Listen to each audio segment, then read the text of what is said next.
Welcome to First But Last, brought to you by the Wyoming Humanities. I am your host, Emmy DeGrappa. Wyoming is called the Equality State because we were the first to give women the right to vote. 150 years later, we wonder what Wyoming women think about the progress toward equality now. Let's find out, and thank you for listening.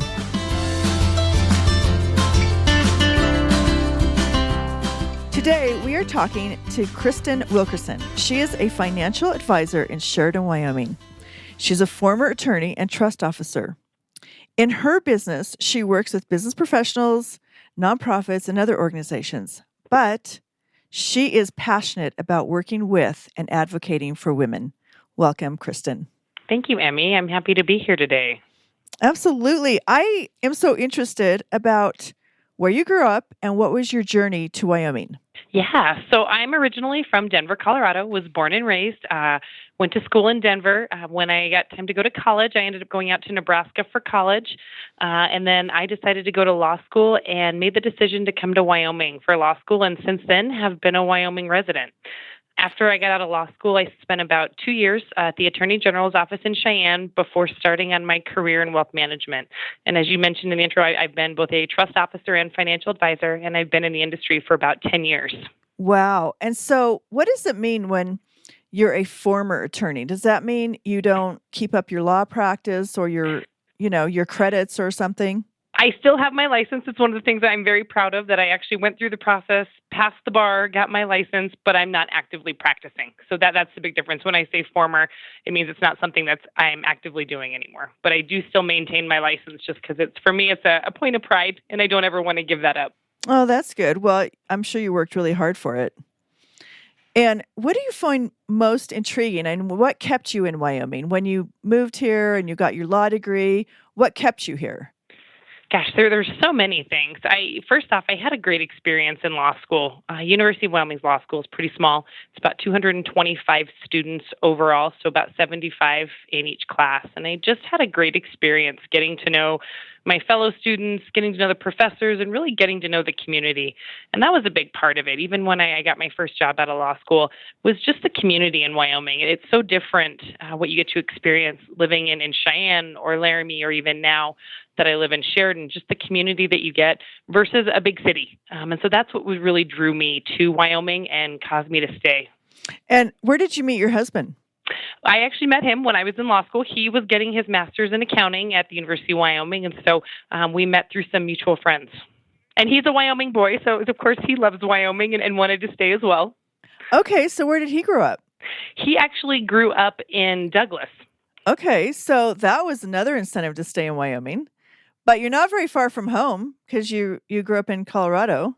Yes, so we still get down to Denver quite a bit. I still have family that lives in northern Colorado. My parents live in Windsor, so we get down there quite a bit to visit with them. And it's fun to go visit for a couple of days, take in the sights, do the shopping and eating out. But I'm always glad to come back home. Okay, so that's something I always find interesting about people who live in Wyoming is they love the big, wide open spaces. Do you find that when you go someplace else and you don't have that same kind of outdoor freedom, that impacts your life?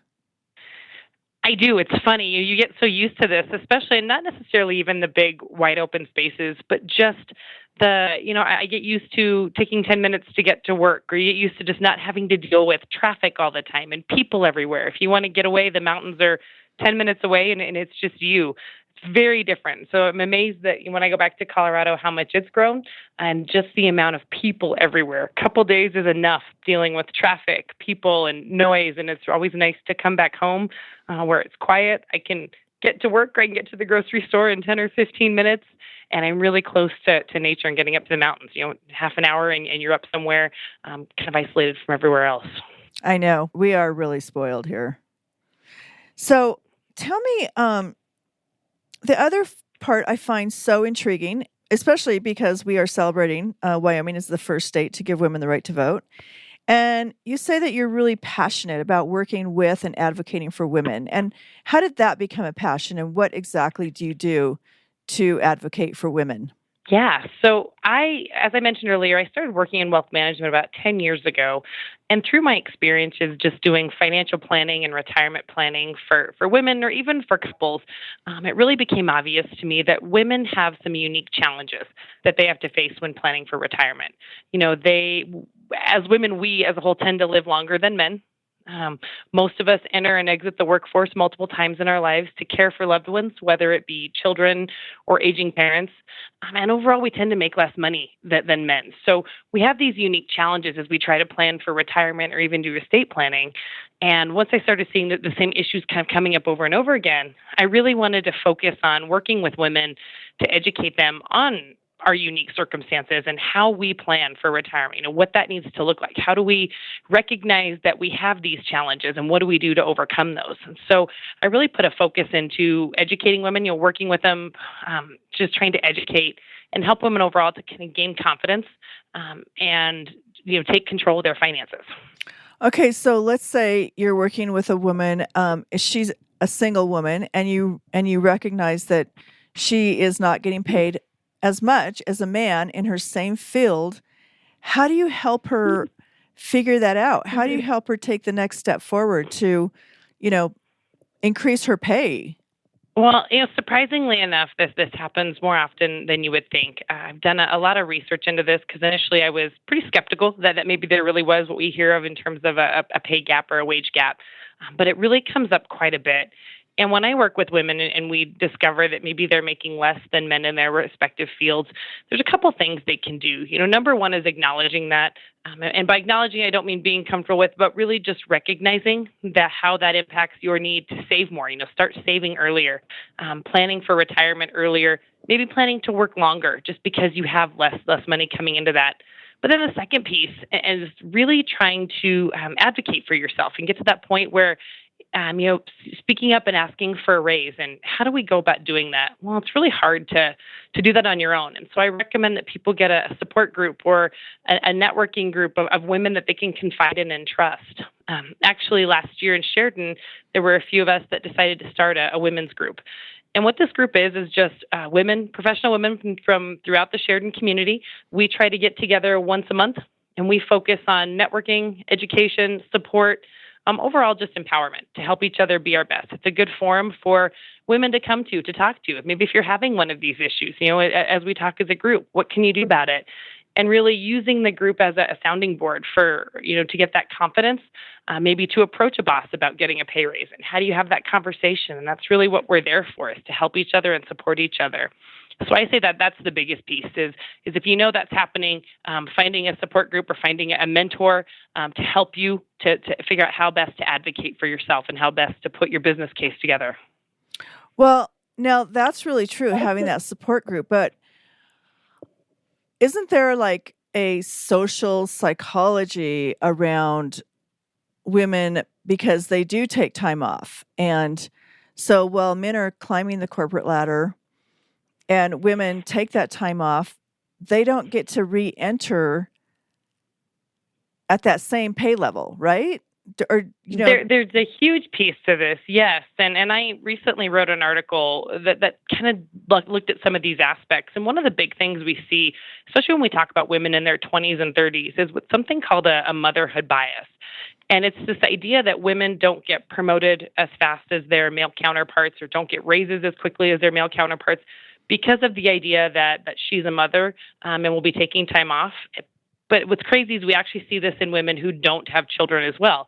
It's just this mentality that because we are of childbearing age, that we will be taking time off and we will be focusing more on those caregiving roles. So it's during our 20s and 30s that women's pay really tends to lag behind men. And it's just this, and I wouldn't say it's what I would call just kind of an unconscious bias. We think about that all women who are in their 20s and 30s are going to have kids. They're all going to take their time off. They're not going to be devoted to their careers.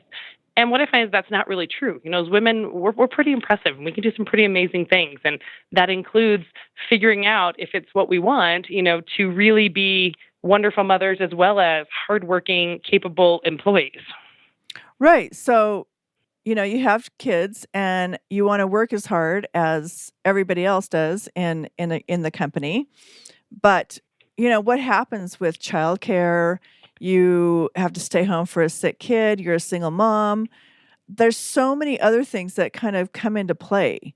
And I'm just wondering how we're going to deal with that as a society, because those are real things, and it's not our fault we're the only ones that can get pregnant, but Right? Exactly. it's not our fault, but we still pay that penalty. So what are we Yeah. going to do to kind of change that thinking?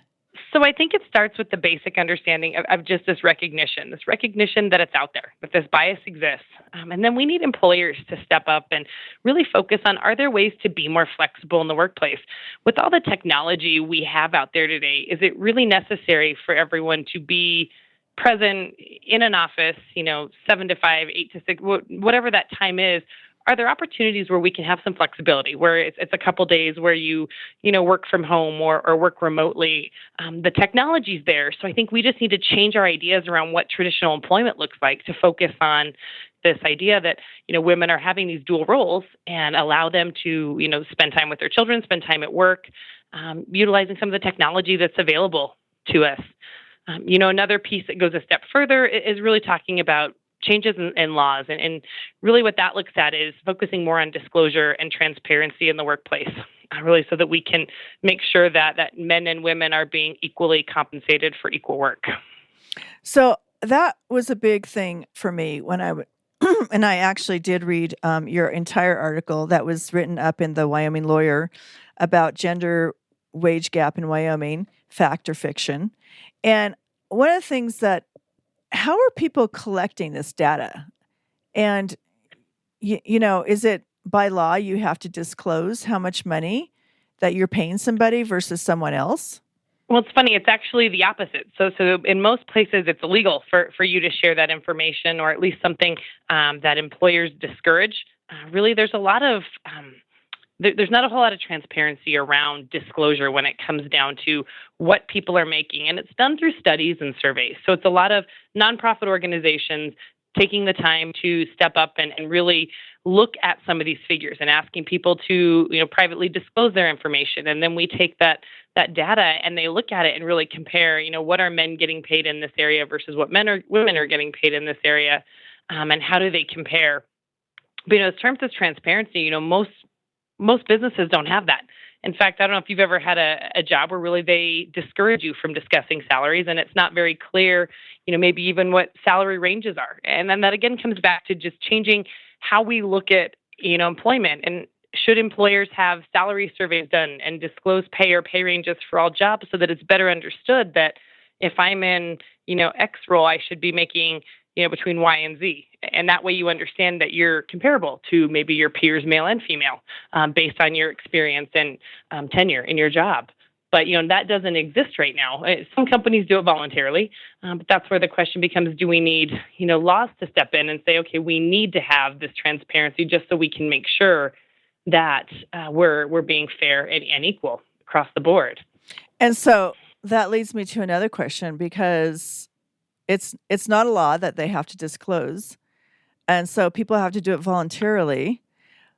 So I guess, how do you know it's factual? How do you know what you're getting the real thing?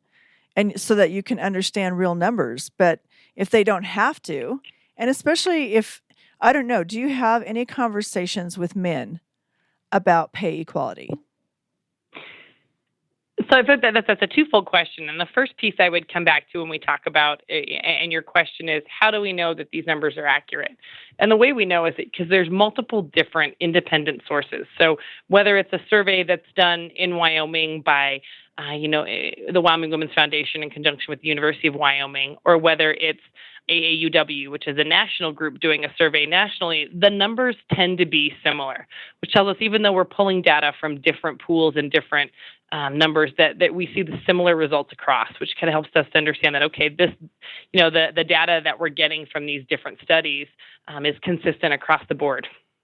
Your second question was, if in talking with men, what do men think about this? And, it's funny. I have had some of these conversations, especially in light of the article that just came out. I've had people approach me, and a lot of them, I feel the comment I get is they think it's great that we're having this conversation and talking about it.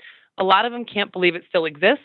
But especially what I think is wonderful in talking with some of the younger men that I've had conversations with, when I say younger, I mean, 30s and 40s and really upcoming in their career, that just opening their eyes to this fact gives them this picture of, well, okay, when I'm in charge, it's not going to be that way. I'm going to make sure that we're doing everything we can because the ones I've had the chance to have a conversation with can't believe that it's still there. They can't believe that we still look at a 20% wage gap between male and female employees in the same job. And so it's really a good piece to educate them with and help them to say, okay, as you get more and more along in your career, you can do something about this. And that's really been the conversation I've had with most of these men, is that they're very supportive of the idea of pay equality and, helping women to achieve pay equity with men. And so it's what can they do to help? And really, it's creating that awareness. And as they move along in their careers, I think we'll tend to see that change. And from the time that you are growing up till now, okay, have you seen women become more assertive, for example? I would say yes. I think, and especially one of the things, and maybe I think women are doing so much more.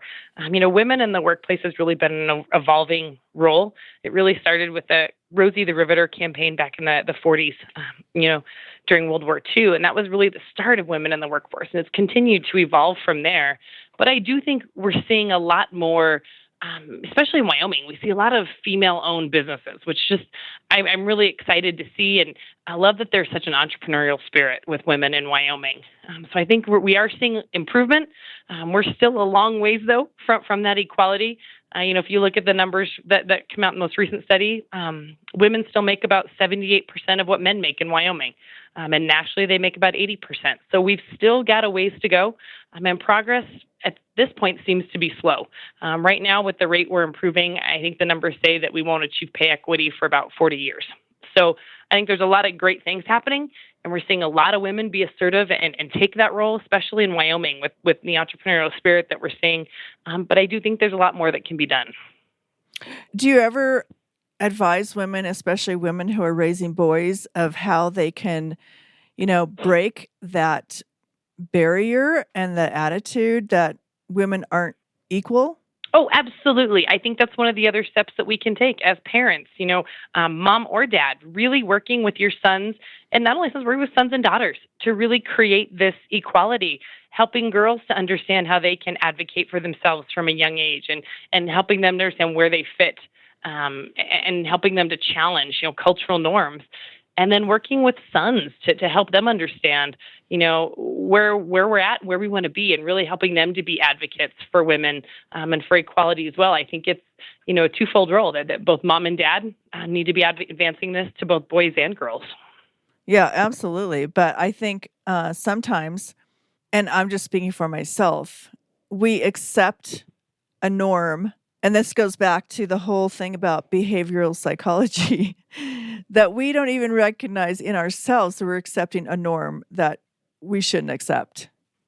Oh, absolutely. I think that's true. And in some of the research that I found when I was looking into this paper that I wrote focuses on, even from a young age, data that was gathered from apps that do, have allowances. You can pay your kids on an app, and everything's on your phone anymore, right? So you can pay your children allowances on an app for certain chores. And the data from this company ended up showing that from a young age, we pay boys more than we pay girls to do household chores, which is crazy. So, but to me, you're right. That social psychology piece talks about that it starts from a young age, and this may be very subconscious and not done intentionally, but obviously we're doing it. And maybe more back to just that awareness, creating that awareness that we need to be doing, equal pay for equal work, especially even in kids too. If, paying boys and girls the same for similar chores and starting there. Well, you're right. I mean, it's amazing how all those attitudes start at home. They really do. Mm-hmm. They start right at home when your kids are little. And I think some of it too is just, as a role, women have these caregiving roles. We're great caregivers. It's a big part of what we do. And so it's just assumed that, even as young girls, it's our job to, take care of the household, because that's part of it. That's the caregiving role. And that's where I think we see that, boys get paid for household chores, but girls don't, because that's really just seen as an extension of what their they're good at and what they do. And really, it's recognizing that, I think, and trying to make things equal across the board. Yes. And we got to do better at that. And I'm just talking for myself because I think about, my own growing up, and it hasn't been that long ago. I'm not that old, but it's interesting because, all my brothers, they did all the outside stuff. They mowed the lawn. They, did all that stuff. They took out the garbage and, we were setting the table and doing the dishes and making dinner. So it's absolutely, yeah. It hasn't been that long ago. No, and and we still need to today challenge those norms, right? And really get in front of those and challenge those norms because they are just kind of embedded in us and in our subconscious, right? Right, they are. and I love to cook, so what the heck? You may just love to cook. Who knows? Anyway. But then I know a lot of women that don't like to cook, so it goes both ways.